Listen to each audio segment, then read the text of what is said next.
So I'm joined by Saina Nehwal. Thank you ever so much for joining us at the Rising Bharat Summit. Of course, you are a badminton player, former world number one, multiple medal winner across games.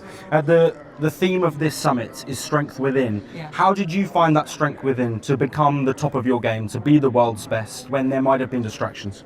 So I think becoming a professional player, that too in India, is not that easy, And that point of time when I started playing, I was only 9, and we didn't have a female player who was playing really well at the highest level. And at that point of time, my mom was like, she's a housewife, and she's like, no, I really want my kid to be someone really good in badminton, and I know she can do it. So she had that kind of belief, and she manifested that, and she really pushed me very hard for the initial years.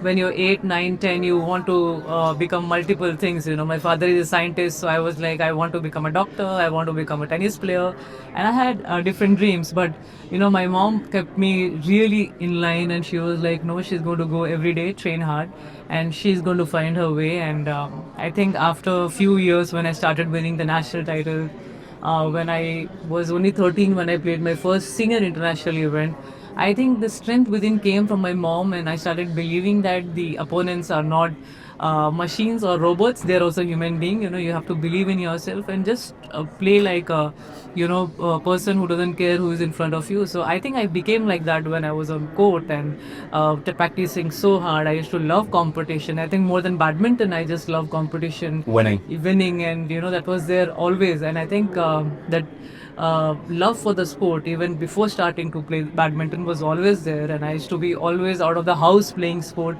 and my mom used to be like, please come have some food at least. So I really enjoyed sports from my childhood, and I'm so proud that I could be in badminton, and that gave me so much of strength that now the emotions, whatever emotions I face, I can handle it very well.